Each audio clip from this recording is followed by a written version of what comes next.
গত কয়েকদিন আগে কাশ্মীরের পেহেলগাঁওতে নিরীহ পর্যটকদের উপর নির্বিচারে গুলি চালায় জঙ্গিরা। আর এই ঘটনায় অন্তত ২৬ জনের মৃত্যু হয়। ঘটনার প্রতিবাদ জানিয়ে আজ বিকেল ৫টা থেকে মৌন মিছিল অনুষ্ঠিত হয় পানাগড় বাজারে। এদিন পানাগড়ের মহিলা পরিচালিত একটি স্বেচ্ছাসেবী সংগঠনের পক্ষ থেকে মহিলা সদস্যরা মিছিলে অংশগ্রহণ করেন। এদিন মুখে কালো কাপড় বেঁধে পানাগড় বাজারে চৌমাথা থেকে মিছিল শুরু করে পানাগড় বাজার ঘুরে গুরুদ্বারের সামনে মিছিল শেষ হয়। মিছিল শেষে মৃত ২৬ জনের আত্মার শান্তি কামনা করেন সকলে। সংগঠনের সদস্য ছন্দিতা দত্ত তিনি বলেন, কাশ্মীরে যে কয়েকজন জঙ্গি নিরীহ পর্যটকের হত্যা করেছে তাদের যেন কঠোরতম শাস্তি হয়। ভারত সরকারের কাছে তারা সেই আবেদনই জানিয়েছেন। পাশাপাশি এই ঘটনার জেরে ভারতের সাথে পাকিস্তানের মধ্যে যে যুদ্ধের আবহ তৈরি হয়েছে তা যাতে বন্ধ হয়ে শান্তি ফিরে আসে সেই কামনা করেছেন তারা। আমাদের এই যে কাশ্মীরে পহেলগাঁওতে যে নির্বিচারে হত্যা লীলা হয়েছে তার উপরে আমরা আজকে পানাগড় শ্রীরাত্রি নারী শক্তির পক্ষ থেকে একটি মৌন মিছিল বার করলাম। আমরা মৌন মিছিল বার করলাম এই কারণে, আমাদের এই হত্যা লীলার প্রতিবাদের কোনো ভাষাও নেই এবং যারা মারা গেছে, নির্বিচারে যারা মারা গেছে তাদের প্রতি আমাদের শ্রদ্ধাঞ্জলি। এই জন্য আমরা একটা মৌন মিছিল বার করলাম।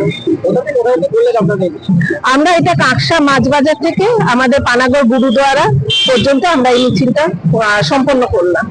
এই মুহূর্তে ভারতবর্ষের যুদ্ধ পরিস্থিতি তৈরি হয়েছে এবং দোষীদেরকে যারা আছে তাদেরকে খোঁজার একটা পরিকল্পনা। আমরা চাই যে মূলত যারা দোষী ঠিক তাদেরই যেন খুঁজে খুঁজে বার করে তাদেরই যেন শাস্তি দেওয়া হোক। অন্য কোনো যেন মানুষের উপর কোনো যেন না কিছু হয়, মানে সবাই যেন ঠিক থাকে এবং যারা দোষী যেন তাদেরকে খুঁজে বার করে তাদেরই যেন শাস্তি হয়। সর্ব জায়গায় উঠে আসছে যে হিন্দুদেরকে অত্যাচার করা হয়েছে এবং মুসলিম সম্প্রদায় এটা করেছে। আপনাদের কি মতামত? এইটা আমরা দেখুন, এটা হচ্ছে কিছু কিছু জায়গায় হয়তো হচ্ছে যারা বোঝে না এটা করছে। হ্যাঁ, এটা না করাই ভালো। সবাই যেন শান্তি সম্প্রীতি বজায় রাখে, এটাই আমরা চাইবো যে কোনো রকম যেন অপ্রীতিকর ঘটনা না করে, সবাই যেন শান্তিতে থাকে। আমরা সবাই সমান, জাতি ধর্ম নির্বিশেষে যেন সবাই আমরা ঠিক থাকি, সবাই যেন ভালো থাকে, এটাই আমরা চাইবো। আপনাদের দাবি কি থাকবে? আমাদের দাবি থাকবে যেন যুদ্ধ না হয়, যেন শান্তিটা থাকুক। কারণ যুদ্ধ হলে নির্বিচারে কিছু মানুষ মারা যাবে, অনেক রকম পরিস্থিতি হবে।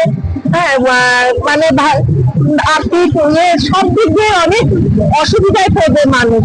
কাজেই আমরা চাইবো যেন যুদ্ধ না হয়, যেন শান্তির ইয়েটাই বজায় থাকে। আমার নাম ছন্দিতা দত্ত, আমি পানাগড় শ্রীরাত্রি নারী শক্তির প্রেসিডেন্ট।